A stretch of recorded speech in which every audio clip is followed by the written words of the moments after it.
Hey folks, welcome back to the Portable Gamer. Welcome back to American Truck Simulator, and welcome back to San Simon, Arizona. So, off camera, we hopped in our fantastic Viper 389, and you know it's looking a little bit weird right now. I have to say the chrome is looking a little weird under this light, but I don't know. The lighting in this game, I got my settings cranked pretty high, and I still see a little bit of weirdness with textures every now and then. But regardless, we drove that 579 for a few episodes.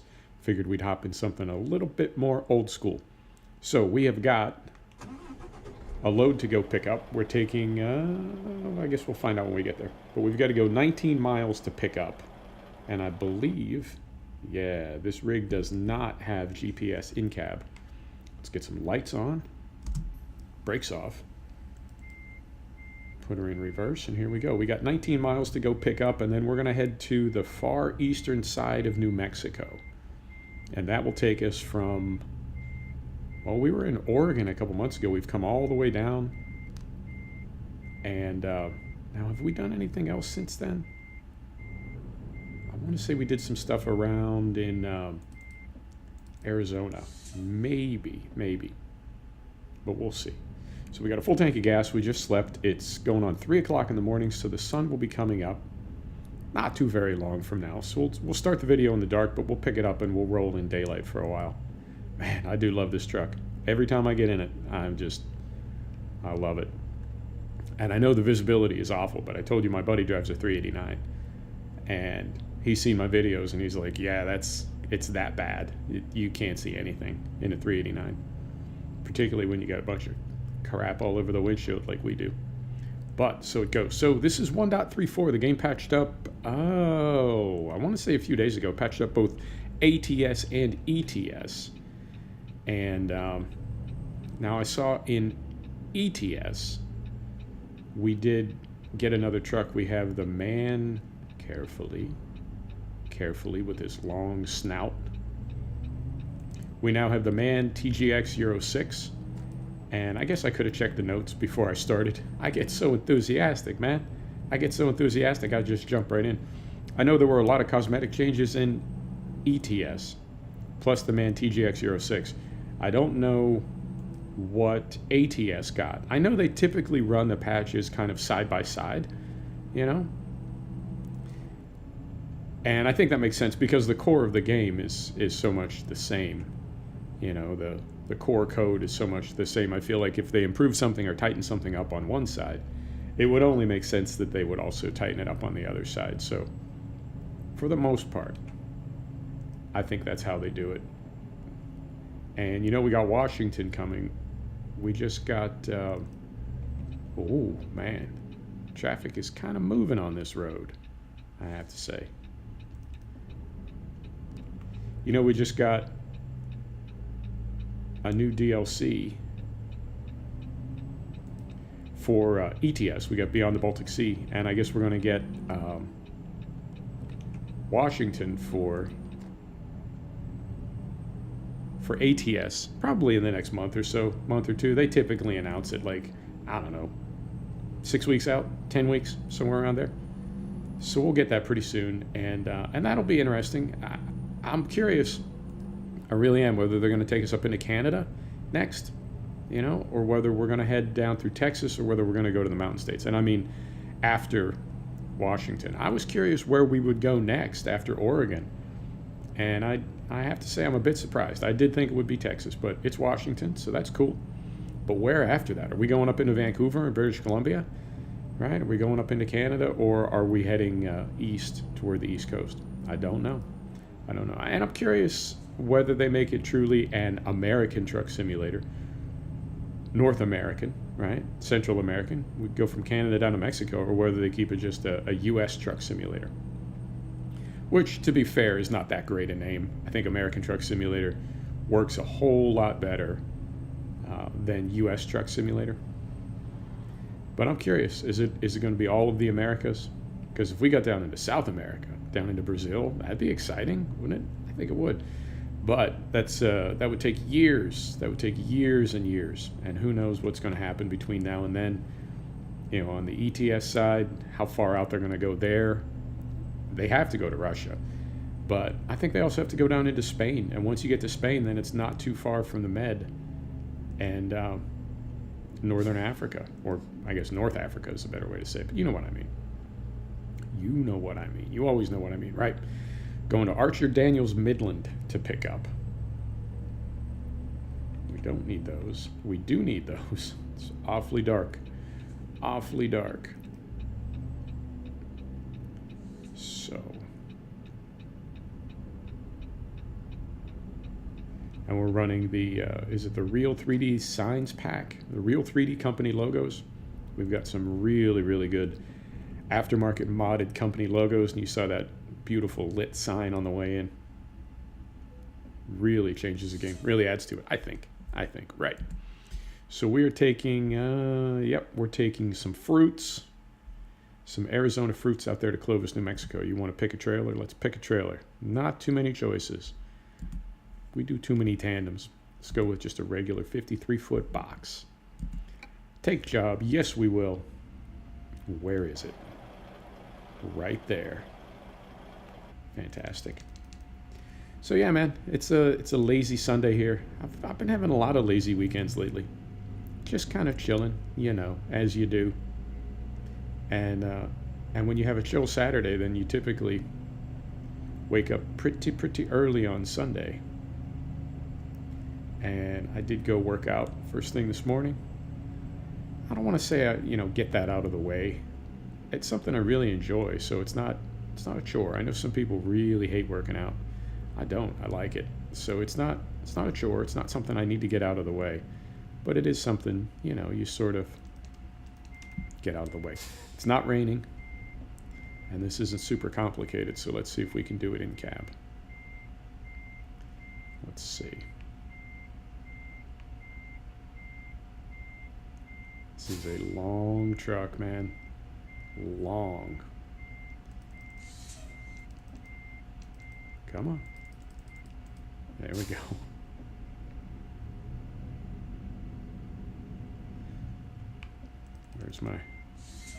Where's my trailer? I feel like I went too far. There it is. No, I guess I didn't.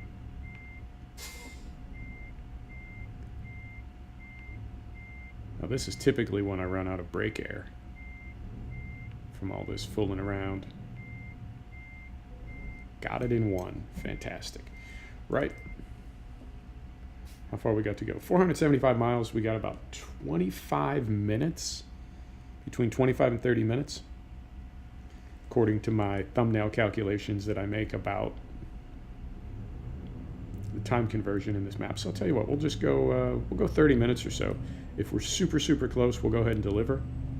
If we're still a ways out, we'll split it up and either do it as 2 videos or I'll finish it off camera.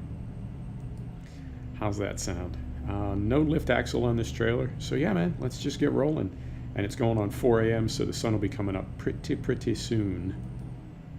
And we can do a little bit of a daylight video. But man, I love driving these trucks at night. I really do. I really do. Yeah, check that sign out. That is the, I want to say it's the 3D Company logos or the Real 3D Company logos, but man, that adds to the game. These mods, yo. Visibility. Oh, I can't see anything. I gotta. Yeah, I gotta go third person. That was getting a little bit scary. Between the snout and the lights and trying to pivot the camera around and then that narrow exit. I've hit things. Past couple episodes, I want to say, in ATS and ETS, I've hit things. And I hate that. It's weird. I see some YouTube truckers that they hit stuff all the time, man. They just laugh. They just keep driving. They don't care. And that this is going to sound weird to say, but their audience doesn't seem to care either. And for me, I just feel like, I'm trying to be realistic. If I'm not realistic, my audience is going to abandon me.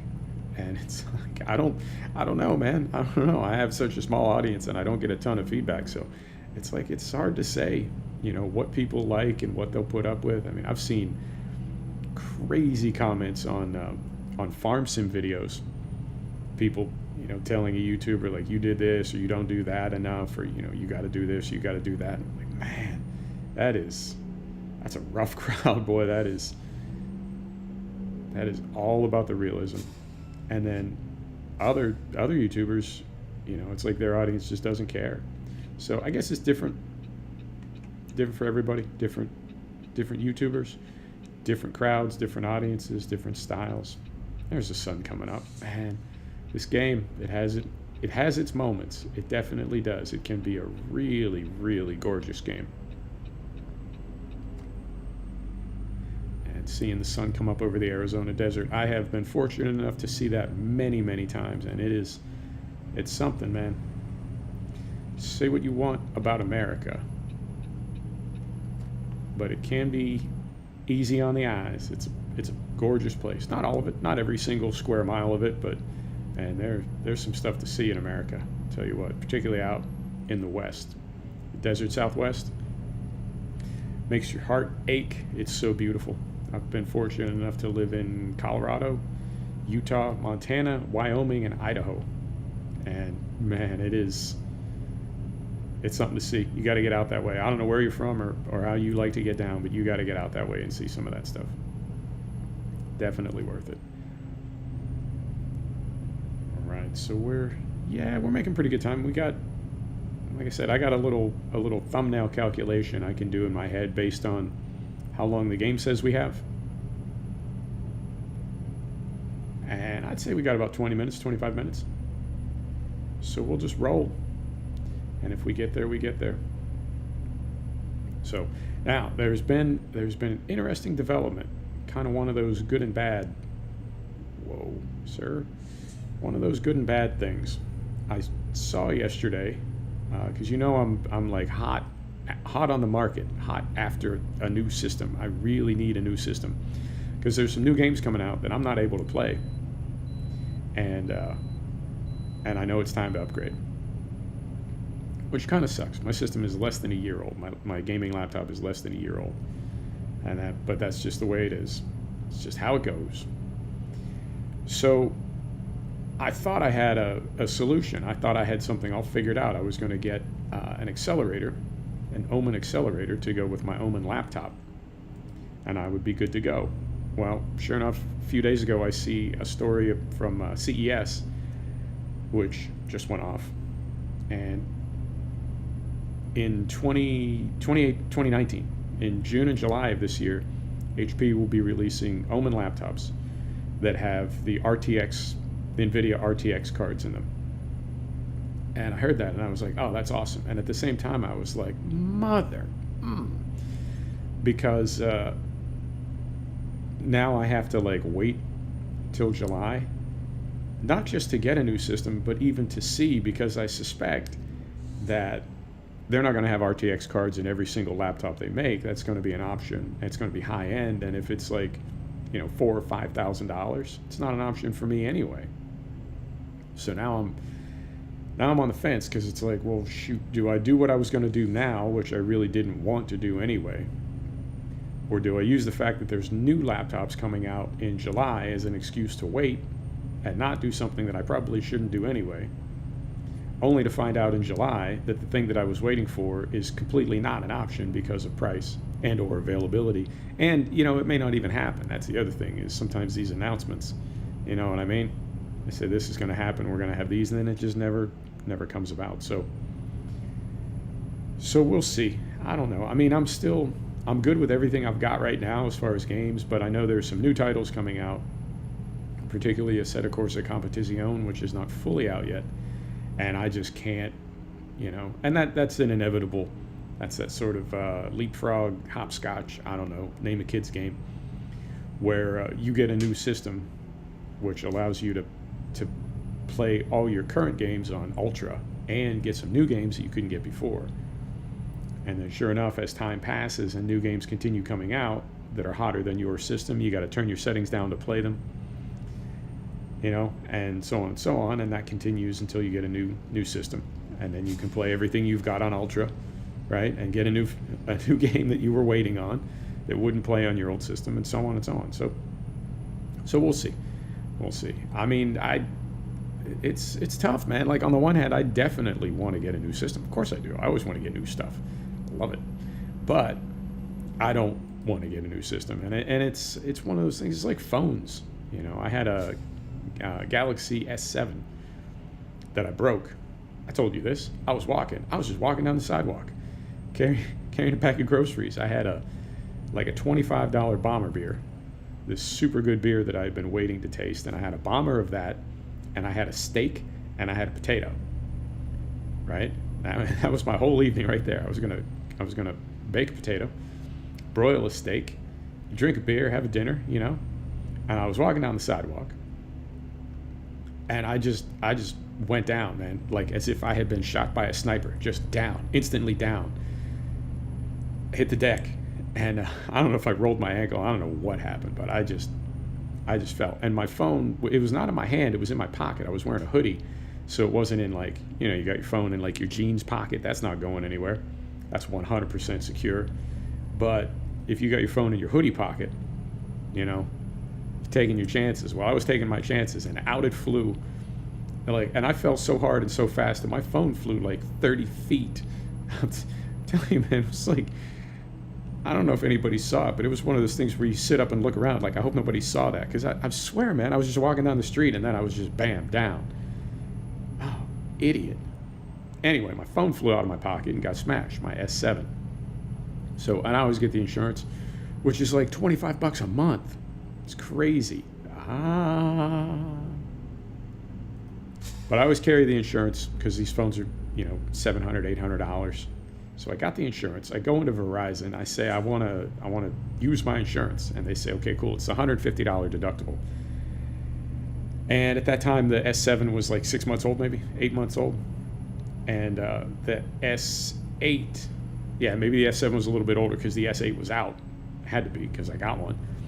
But I said, can I use my insurance claim to get an S8? And he said, no, absolutely not.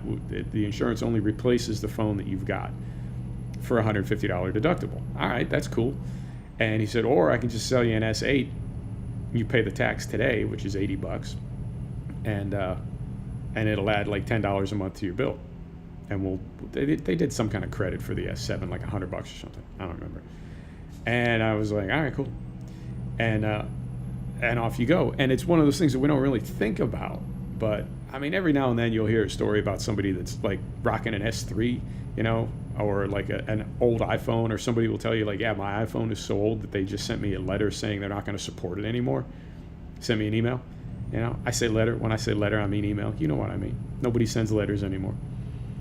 Right? But you get what I'm saying. Like, our technology is constantly changing and constantly evolving, and because we're always buying new technology, developers can always be making new apps for it that would not run on older technology. So in a way, even if you don't want to get new technology, you have to, because your apps won't run. They just won't run on an old phone or on an old machine. You know, games won't run on an old system. I have my utility laptop, what I call my utility laptop. That was my gaming laptop when I first got back into gaming, and it worked. It was a nice way for me to kind of slip back in and figure out what I wanted to do next.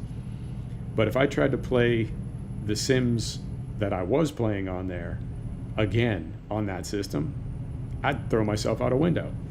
You know, it's crazy to think back now to, I wouldn't say that it's like surprising that worked for me, or that's something that I could like be happy with. I knew I was kind of, like I said, easing back into it. I wasn't expecting great results, and I knew it wasn't a gaming laptop, but you get what I'm saying.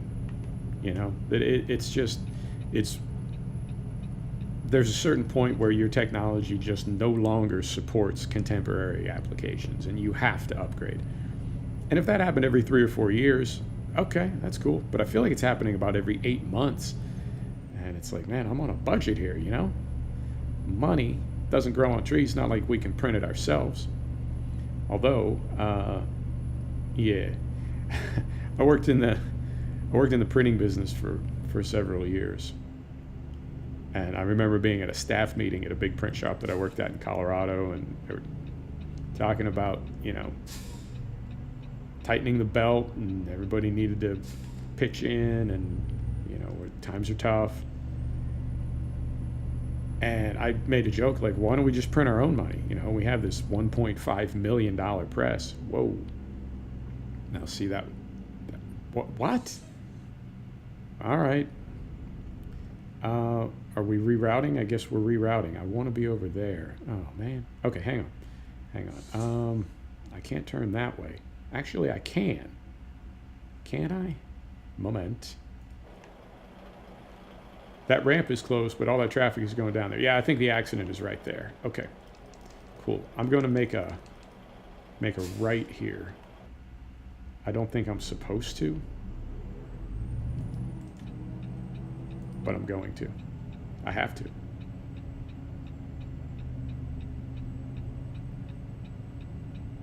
There we go. So I made some joke at this meeting, like, why don't we just print our own money? And the owner of the company, like, he gave me that look. Like, he wasn't mad or anything. He just gave me that look like, nope. Don't even joke about it. And one of the sales guys told me later, you don't joke about that in the printing industry because it's been tried. You know, it was an amazing press. It was a great big Sakurai, like an 8/8 perfector with varnish, which if you're in the printing business, you know what that means. But it was big. The thing was like 60 feet long. When we moved to the new building, just getting it set, you have to set a press because it's so precise. Like, it has to be perfectly leveled, and all these other things have to happen. It's called setting a press. Just setting that press was $80,000. Not having it moved or put together, but just having it like leveled and set was 80 grand. So these presses are ridiculous, and you can print money on them. The problem is, well, there's a couple problems with printing money. One of them is the paper itself. And, you know, forget the little hologram strip, forget the ink, forget the hidden stuff, forget the UV, forget all that. Just simply the paper itself. It's made by a company called Crane & Company. But just the paper itself is almost impossible to duplicate, and you can't buy it because Crane & Company won't sell it to you. Call up Crane & Company and say, hey, I want to buy some of that money paper. See how far that gets you. So even just the paper itself, like step one, just getting the paper, forget it. It's not going to happen. But then even if you could do that, like all the next steps, it's just printing, you know? It's just super high quality printing to make money, and people have tried it, and then they went to prison. So when you hear people say money doesn't grow on trees or we can't print it ourselves, there are people that can print it themselves, but they don't. They don't. Some of them do. Then they go to prison. Right. What the hell was I talking about? Video games. Right. And somehow I ended up explaining counterfeiting, or why you shouldn't counterfeit. You know what? I don't think we're going to make it because we're coming up on 25 minutes and we're only about halfway there. I was going pretty slow. I don't know if you saw that. Speed limit was like 75 and I was going about 60, but I worry about, I worry about getting out in that hammer lane sometimes. I feel like the AI in this game is not always very eye.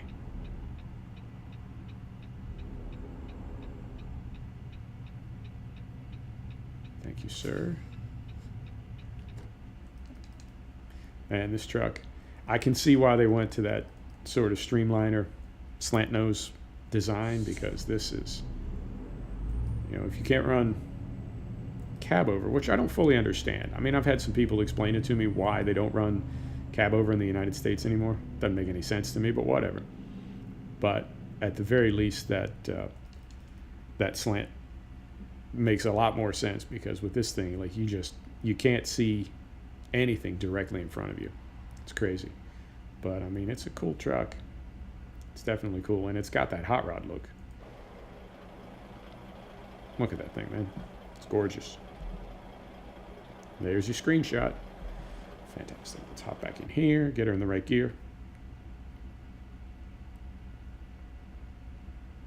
So yeah, we'll see. And who knows what's going to happen between now and July. And the thing about, the thing about trying to do this, the whole YouTube thing, is you know, it's one of those things like, you know, the more money you put into something, the better your result will be. And that's one of those unfortunate things. You know, you hear people say, oh, what are you going to do? Just throw money at the problem? Yeah, that's exactly what you're going to do. That's one of the best ways to solve a problem. You don't just literally throw money at it. You use money to get resources, and you throw the resources at it. So, you know, how far do I want to take this? And how good do I want these videos to be? And what am I willing to put into that? There's our green light. There we go. And that's the other thing is, you know, I guess I could sort of justify, you know, an upgrade by saying, well, it's for the channel. Problem is the channel hasn't made me a dime yet, and I don't know if it ever will. Statistically, it won't. I'll just have a lot of fun, make a lot of videos, but statistically, it's not likely to make me any money. So I don't know if I can use that as a way to rationalize it. You know what I mean? It'd be nice if I could. I mean, I can certainly do that, like in my own head. I just don't know if that's something I'd be able to like extend out to, like make my bank account cool with it. You know what I mean? Spending, you know, $5,000 or $8,000 on equipment, I'd be okay with that, but I don't know that like my money would be okay with that. So we'll see.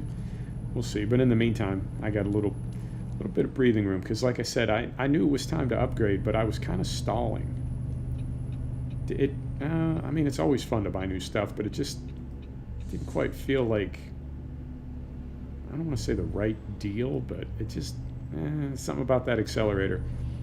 You know, I mean, on the one hand, it's kind of huge, and I don't know that I would necessarily be as portable. I've got kind of a lot of technology to haul around as it is, and that accelerator is pretty big. It's basically like a big cube, and it doesn't look like a big cube. It looks like a small cube, and then you see like a video of somebody playing with one, and it's like, damn, that thing's actually pretty big. So, you know, that'd be another piece of equipment. And it's weird because it doesn't sit flat. It doesn't sit like a box. It sits on one edge. So when I pack the thing, I mean, there's nothing really moving inside it. It's just a box with a power source, a graphics card, and a fan. So it's not, you know what I mean? It could be tilted 45 degrees and wouldn't be the end of the world. But it's still, you know, when it traveled, it wouldn't necessarily be in its correct orientation. And I don't think that would be a problem, but it would bug me. It would concern me until I confirmed that it wasn't a problem. So the idea of adding another piece of technology to tote around, and the fact that it's not really a small piece of technology, that had me kind of concerned. I would really rather just kick all the laptops down one step, retire my utility laptop, make this i7 7700 1050 system that I'm gaming on now, make this my utility laptop, and then get a higher end gaming rig. John Deere combine harvester sighting. Did you see that? Yeah. Yeah, you see what I'm getting at. I think that's because then I'd still have two laptops only, and yeah, we'll see. And like I said, that does give me a little breathing room, because now I have till July to kind of hem and haw and stall and decide what I want to do. What's going on up here? Just a little road work. Yeah, I don't think we're gonna make it. We got another probably 12 to 15 minutes, and we're right at half an hour for the video. So let's do this. Next place we find that we can pull over, a way station, what have you.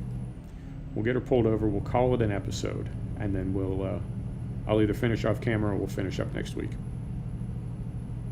Yeah, let's do that. Oh, and I realized I posted an ATS video on Saturday, which is the opposite of what I normally do, and then I'm going to post an ATS video on Monday.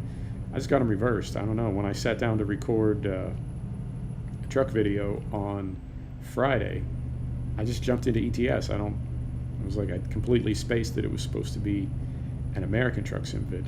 But you know what? That's not a big deal. Not a big deal. All right. Now you know what's going to happen. I'm not going to be able to find a place to pull over, and we're going to end up going all the way into Clovis. And Clovis, if I recall, is pretty small, kind of tricky town to get through. I want to say it's got like 1 million traffic lights. Yeah. I believe we've been there a few times.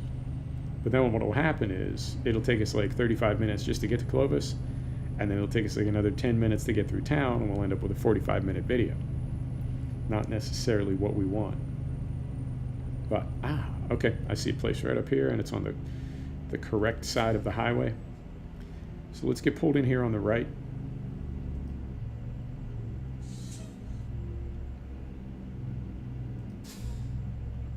If we can.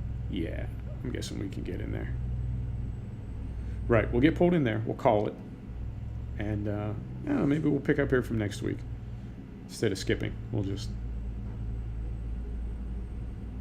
pick it up next week. Yeah. Yep. Plenty of room. Plenty of room. And that's interesting. The fuel stop is actually across the highway. I thought they were both on this side. So what we'll do is we're going to pull right in here. I'm not going to square it up or anything. I'm just going to pull it right in here. Because do we need to sleep? Let me take a look. No, we don't need to sleep until we drop off. So what I'll do is I will just, we'll just leave directly from here next week. We won't sleep. We won't do anything. We'll just start it up and drive into Clovis. Folks, thanks for stopping back to check out the Portable Gamer. Thanks for joining us for another episode of American Truck Simulator. We'll see you next time. Take care now.